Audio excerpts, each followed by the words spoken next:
Tell us how this army written. The army, it was an interesting army.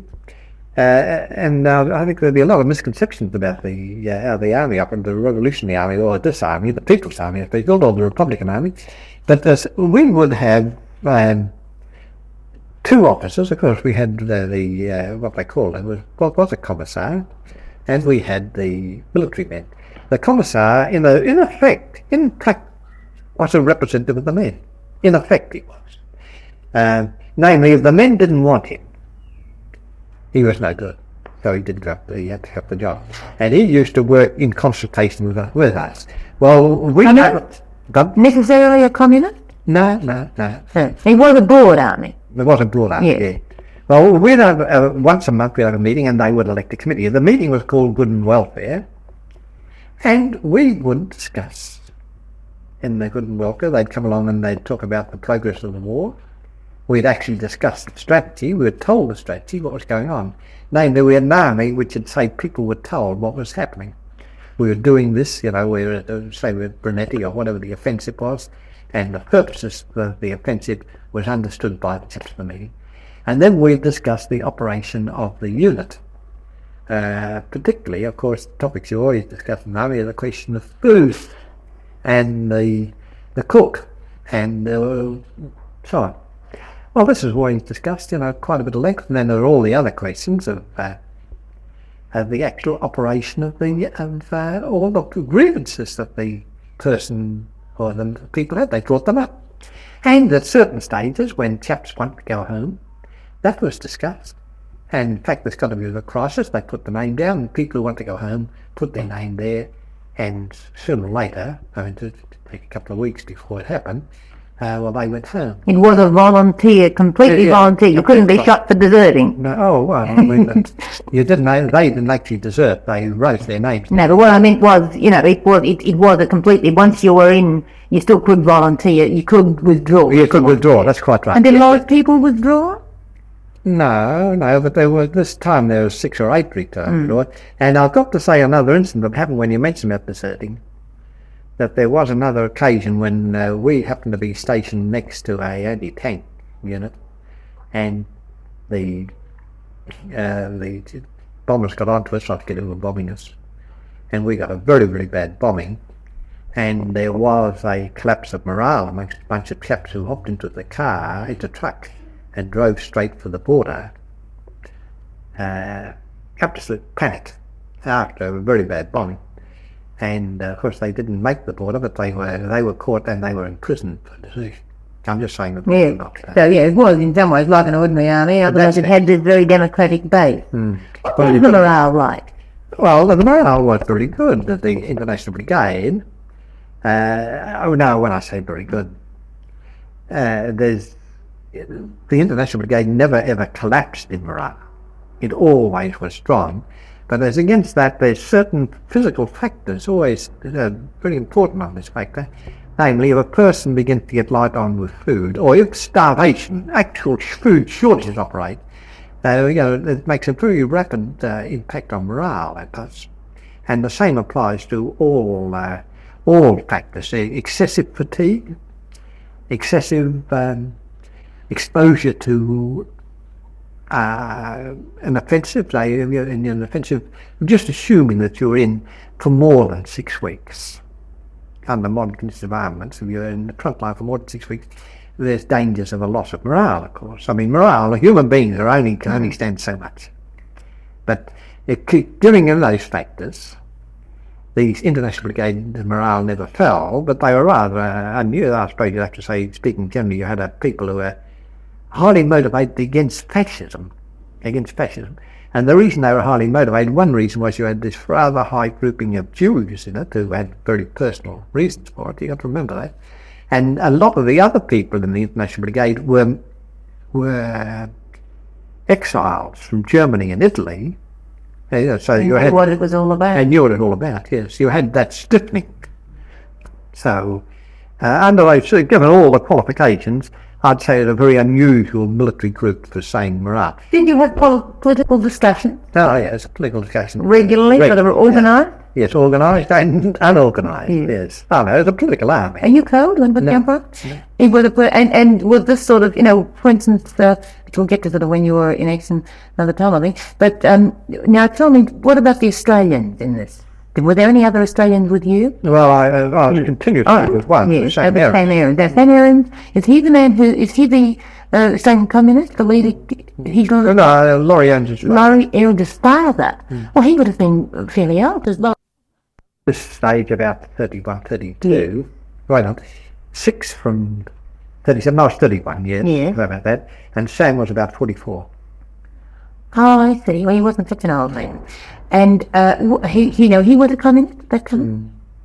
And what other Australians did you come across? No, in this unit, there were only the two of us. Only the two. But later on, I came in contact with quite a number, like we made a special expedition to meet. Who were the Eileen Palmer, you know Eileen? I know. Well, we made an effort. She was not exactly a nurse, but she was working in a hospital, partly as an interpreter.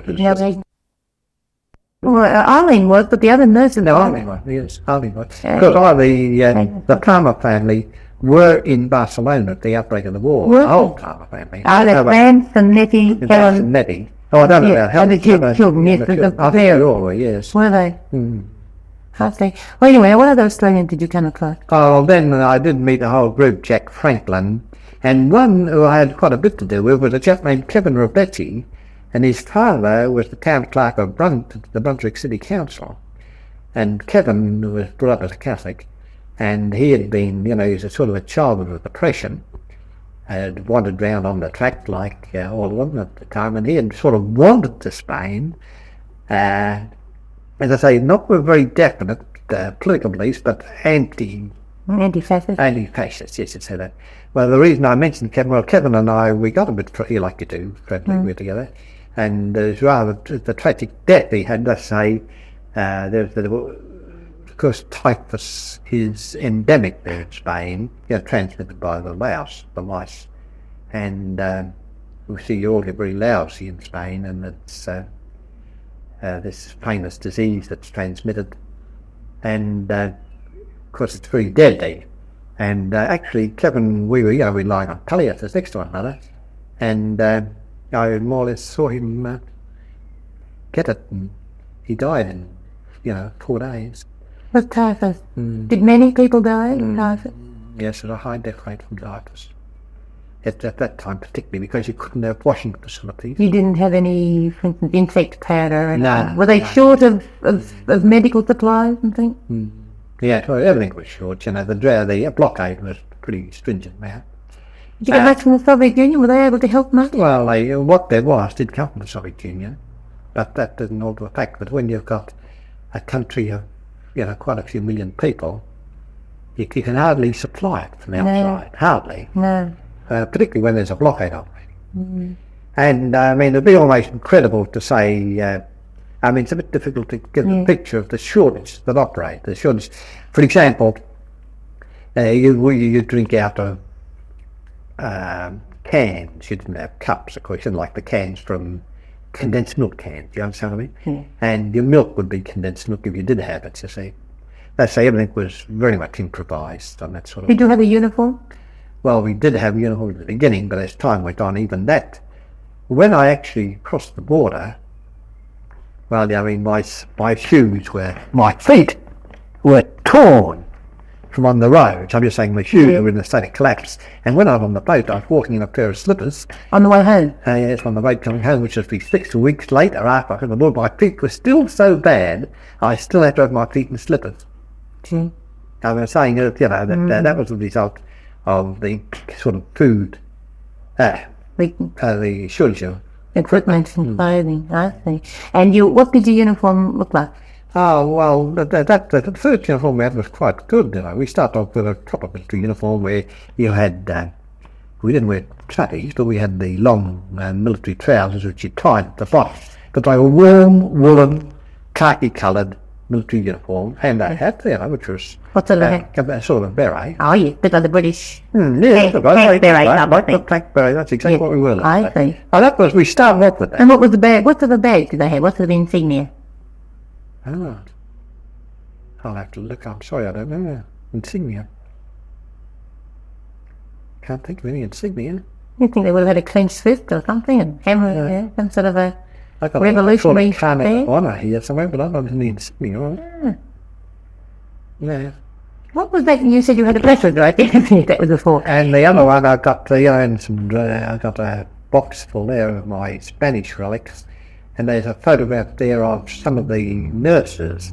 They were landing in Perth and getting a welcome in Perth. I have a photo. In fact, Ron was one of the first there. Ron Hurd. Now, what was he? He was a waterside worker. wasn't Seaman. He- Well, he became a communist. Yeah. Obviously. Right. Now, when he came back, he became a secretary of the Seamen's branch in Perth. I think that's right. Yeah. But he was a seaman. And that's how he got there, you see, because he was a seaman. He jumped a boat, and he was there quite early. And he got some injury. I think, not actually, I'm not sure if it was from something happened on a truck, I think, and he got some back injury In Spain. in Spain. And so he came back, and he was very active here as a propagandist. Oh, Very so he effective. came back a bit earlier than you Oh, he did. came back a bit earlier than me because of this. Yeah, accident. I felt like he actually left before I got there. Oh, did he? Now, what other Australian did you come across over there? Well, there's one girl with Esme Odgers, and she was running a children's home near the Catalonian border. Where the orphan children were put, or children separated from their parents. And she was a girl who came from Sydney. Then, of course, there was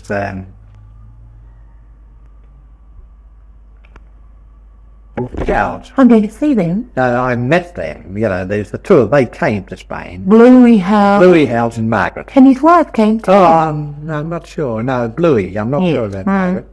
Well, they came.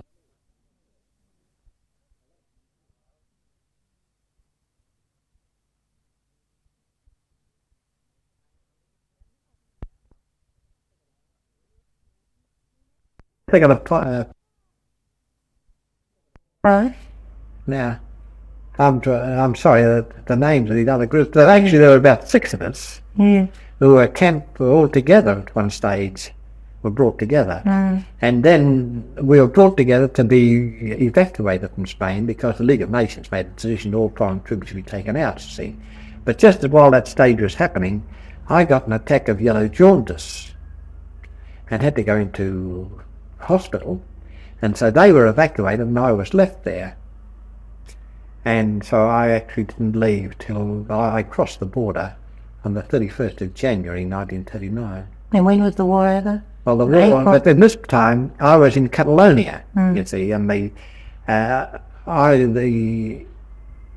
this stage Franco was marching very rapidly on Barcelona, and the administration collapsed more or less, and we all had to retreat from Barcelona to the French border, which is about 156 kilometres, under conditions which you saw much during the later war, when the complete rout was on. Hundreds of thousands of people trying to get to the border.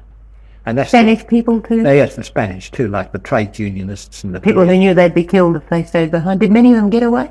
Oh yes, oh, Did hundreds. the French let them through? Yes, but they were put first of all in camps in the south of France. It was quite terrible. It was called. That's what Arthur Koestler's book is about. Scum of the Earth. These terrible concentration camps which they had in the south of France, where these Spaniards were kept. But arising from the Spanish, of course, simply hundreds of thousands of Spaniards migrated Over the world. all over the world. Many of them went to Cuba and South America. There's big colonies of them in Russia still. Big colonies. Soviet Union took a lot of them in, did they? And there's almost villages of Spaniards in different parts. Like, for example, La Presionaura's sons and so on, they lived in... Sorry, don't say La Presionaura. But they were... some of the Castro's cabinet, of course, were ex-Republicans from Spain. Though they all had to flee. But of course, the ones who didn't flee, unfortunately, were caught. But there's many, many hundreds of thousands did do it back. Yes, and actually we've got all out of sort of kilter because I got so interested. After you left Madrid, where did you go then? Yes, well, we actually were attached to the international brigades, and we would go to wherever the offensive was. Wherever the International Brigade were usually on the offensive. Yeah, they were considered to be sort of shock troops. Shock troops. Yeah, that's right. We'd always go into each offensive. Did you have a big loss? Oh, yes. Well, like with the Australians, we know fairly definitely the figures, and according to the figures, there seem to have been about 44 went, of whom at least half were killed. Oh, really? So there would be a 50% loss of Australians, anyway. Oh. And I'd say the loss amongst the International Brigade would be comparable. There was a high death loss. Yes, high rate. I'd say that was definitely the International Brigade with my unit, because things were happening all the time. You'd be cut off. Just cut off. You'd be in a unit and they didn't turn up again. But anyway, the next big offensive was a place called Brigade, where they tried to push away to relieve Madrid. And then the next one was a place called Teruel in the Aragon, which is a fairly high plateau between Castile and Catalonia. And the idea was to have a counter-offensive against the troops against the facets in this town towards Saragossa. While they were effective in capturing Teruel, that was effective. It was a offensive conducted, not in sunny Spain. It was, 10 or 12 degrees below zero, very cold. But it was done in the middle of winter. You were there? And were you well equipped for the cold? Well shod and dressed and that? No, I mean, I should say the highest casualty rate there was with frozen feet. Easily the highest casualty rate, more than the offensive was frozen feet. But fortunately, being a truck driver, you're better off than other people for several reasons. One is that you can carry more with you. It's better than an infantryman being in a truck. Are you in trucks throughout? I was in trucks throughout, yes. I was always a driver.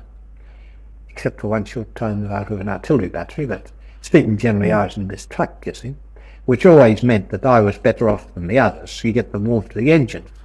But still, in many other ways, it wasn't well prepared, but I was fortunate. But anyway, we was effective in getting Teruel, and then, because of very bad, which happened all the time, political differences between army units, you see, that though they'd got a consolidated army, some units had a history of being communist, others had a history of being anarchist, and others had been a history of being left Republican and all that. This is the Spanish army you're speaking of, or the International Brigade? Now I'm talking about the Republican army. Republican army, yes. Altogether. Yes. Because originally they had militias tossed up by the various political parties. When they became a consolidated army, the militias still kept that sort of tradition. And the feeling between the political parties was such they would not cooperate with one another. And even in this case of Teruel, I always remember that after we went out, I had to drive round the offices to take up all the telephone wires. And the officers I was taking them around to take it up was just saying to me that they offered to replace the wire. Just leave down these wires and we'll give you the equivalent. But the unit going out refused to do that. They wanted their own wire. But there's that sort of attitude, you see. They were so self-contained. And arising out of this, that was the reason Teruel was lost. The unit coming in didn't particularly want to hold it. That's all. They just had political views different to the ones that had taken it. And they didn't really, they only had to defend it. Well, I mean, I suppose to defend it is hard enough, but still to take it is the most difficult. It's easier to defend than to take. But despite that, they didn't hold it, though... All the lives had been lost. All those lives, yes. And that was rather typical, that, I mean, one's always got to... that the divisions inside Republican Spain really were the reason for the loss of Republican Spain. I'm not saying that the other factors, the blockade, the fugitive, were all very, very important. But if the various political parties had been able to get together and cooperate, in regard to anything, in regard to strategy, in regard to policy, I would think they could have won that war. And what was the communists? Well, one of the parties. Only one of them. And were they more sort of likely? Were they equally as guilty of this sort of thing as? I personally think that was their strong point. I think that they did put first with the war. And on that point, I think they were willing to do that. But anarchists, for example, they did have the other political viewpoint, that we should bring anarchy now. They said, we've got to do it now. They remind me much of many of our young people, in Melbourne, that this is the idea, we've got to start having socialism at this moment. Well, they did operate a sort of primitive sort of socialism in many cases, and that's to say, in Barcelona, everything was publicly owned. Well, that was all right. That was okay. But they publicly owned it for themselves. That the people in Barcelona were living much the same life during most of the war as what they lived before the Civil War. Namely, they did not cooperate in regard to supply the rest of Spain. Let's say their factory production, they reaped the benefits of it. They were enjoying the benefits of the revolution now, sort of thing. You get what I mean? Well, that was the problem with Barcelona, but that was only the anarchists. The left Republicans were similar, and the Basque people, they again were just as individualistic, concerned with the problems of the Basque people first, and the rest of Spain second. So you have these other problems, which were very real ones. You've got historical differences and political differences, that have been there for many, many years, and they're still there. They're still there now. When I read about what the Basque people do now, to my mind, it's much the same as what the IRA are doing in, when the Basque people are supposed to, whether they did not, I don't know, blow up the Prime Minister Blanco a few months ago. You remember that in Madrid? Well, it was said to be done by the Basque terrorists. The reason I'm saying they're said to be done, I find it a bit hard to believe that the Spanish secret police are so stupid, because they wouldn't even know that was going on, to dig a great big tunnel under the main road where he goes to mass every morning and let the Prime Minister get blown up. But still, they're assuming that that's so, and the Basques did it, which is possible. That's supposed to be, though. Well, in that case, it just shows where does it get you, that terrorism? I mean, I regard that as a similar activity to the IRA bombings in Belfast. Was this reflected in the reflected in the army? Was it reflected in the International Brigade? No, it wasn't reflected in the International Brigades, except... Because you had, after all, gone there, hadn't you? No, it was not reflected in the International Brigades, except there's only one thing. We did... I'm only saying that some of our leaders were not up to the job. Some of them, not all, some of them were very good, but some of them were not up to the job, and they would not be dismissed because of the implications they have on back home. Oh. And I'm thinking of the case here is Andre Marty, actually, who was a French. Do you know Andre Marty? Andre Marty was a communist, wasn't he? Yeah, he was a communist from France. He was mentally, personally, unsuited to leadership. Namely, how would I describe him? He was almost a mental case, really. What, a bit grandiose? Grandiose was one thing, and for example, I'll just explain this, the two instances which I was personally saw. One day we were woken by our officers and we said, we have to march out. This is 4 o'clock in the morning. We marched that day. It was a fantastic march. We marched 56 kilometres. We were absolutely exhausted. We finished that night. Carrying much? Oh, we're carrying some. We carried this. I was not in the truck. I was marching just to get the money. Yeah. Next morning, Marty caught up with us. He called us up. That's us, the rank and file. And I know he calls a lot of white-livered Connecticut, a lot of white-livered rabbits for marching. Now, we had nothing to do with it. We were just told to march, you see. But that was one. Now, the next thing, I'm just saying that we were, the chaps, how they feel after marching this fantastic march for 26 kilometres, and then to be abused the next day for it, which we had no control of. The next thing that happened, I just feel it was the same day, times I fixed up, We were being bombed. There's a very strict rule that when you're bombed, you've got to lie flat on the ground. You must not stand because the danger of standing is increased fantastically. So we're flat. And there's Andrew Martin, standing up on a hill, waving his fist at the fascists, abusing them. Yes.